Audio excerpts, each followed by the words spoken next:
Hi, welcome again to Culture Mavens. I'm here with my dear friend, Rabbi Susan Nanus. Hi, Susan. Hi, Tom. How are you? I'm good. And we're heading into the holiday season. And so I thought I would start with a holiday movie I watched last weekend, which was sort of a classic Hollywood kind of holiday movie where there's a couple and they're having trouble getting together because the parents don't approve or their secret's not revealed. And then it's some big public event. Everything that can go wrong goes wrong spectacularly. And of course, we hope that love will conquer all.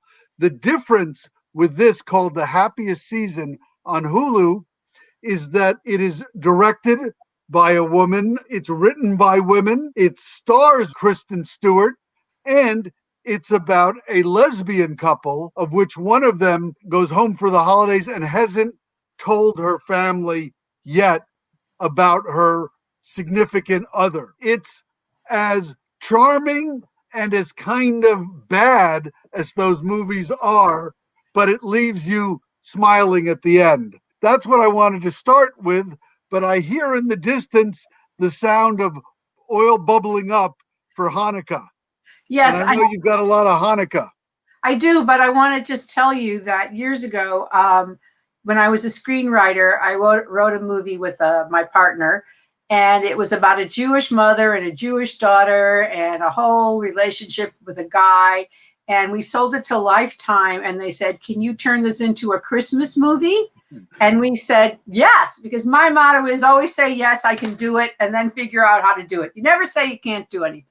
So we wrote it. The main character was a chef, and it was about food. So the name of the movie, and it was on Lifetime, and it's still on every year when they do that. And I get these little residuals.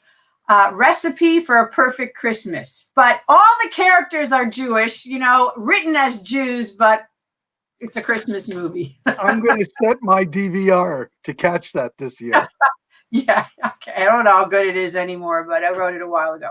Anyway, speaking of Hanukkah, I want to start with our own Wilshire Boulevard Temple Hanukkah lineup, which is 8 crazy quarantine nights. Every night there's a different program. And on Sunday night, December 13th, we're screening this movie called Heading Home, the story of Team Israel. It's a really feel-good movie.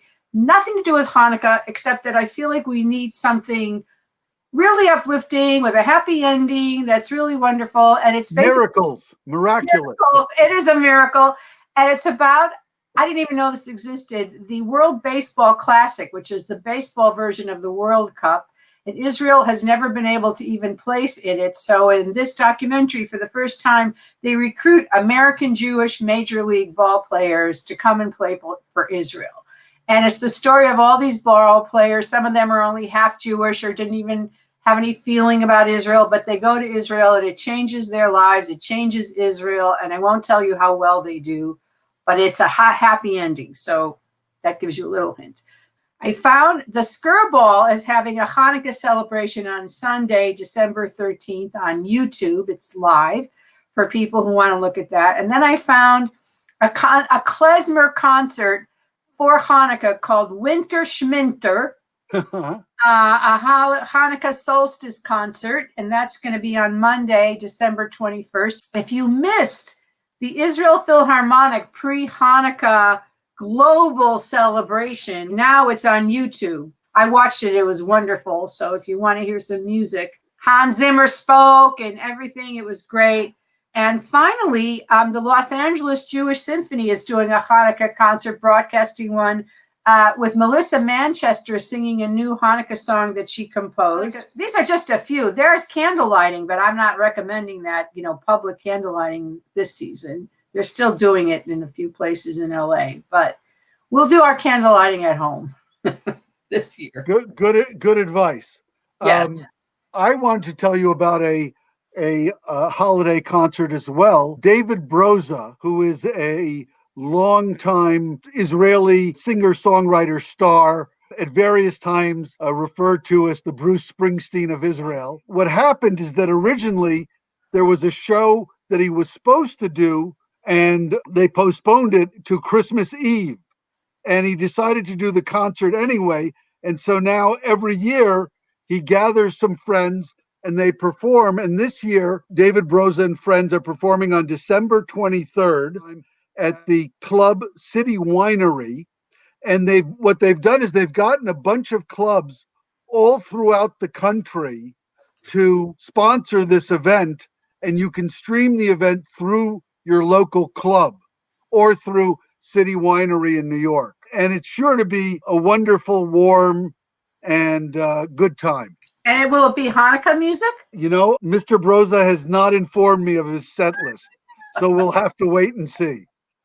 Okay. Well, another aspect of Hanukkah and every Jewish holiday, celebration, or excuse is food. We eat food when we're happy, food when we're sad, food when we're grieving, food when we're celebrating. And I have to be honest, a viewer not from Wilshire Boulevard Temple who's been watching Culture Mavens contacted me, and she recommended a website that I'd never heard of called the Jewish Food Society. And it's dedicated to reviving and promoting and sustaining Jewish cuisine, gives all these recipes, all the different recipes for Jewish food and the new Jewish food. And there's also right now a little video / exhibit on the history of the apron. So where did the apron come from? So I think that was pretty cool. But check it out. I looked at it. It has, all these beautiful, photos of food and then the different recipes for them. And it's always good to do that. So I'm going to latkes. We're making latkes now. So if you want some new recipes. And by the way, that reminds me that Rob Eshman, the former editor of the Jewish Journal of Los Angeles, who's now the national editor of The Forward, has put online as an ebook his 10 best recipes of 2020 of different dishes that you can get for an $18 contribution to The Forward. You can download Rob's 10 best recipes of 2020. So that's Judaism, foodieism. But wait, does he still have his column, Foodieism? He had a column for years. Yes, I think he has that on his blog. I think he still does that. It's called Foodieism, and it's always, so interesting. Yeah, and he was a sous chef. I read that he has his own bread starter that he's had for like years and years and years, and he bakes his own bread from this starter that he's had since his 20s or something. Wow. So he's really into it. Now, for those of you who have been really into the Queen's Gambit and The Crown, there is an online exhibit at the Brooklyn Museum of Art about the costumes of The Crown and Queen's Gambit. And it's a very small exhibition, but it's quite charming because in both those shows, the fashions help tell the story of the times. So I enjoyed it very much, and I think you will too.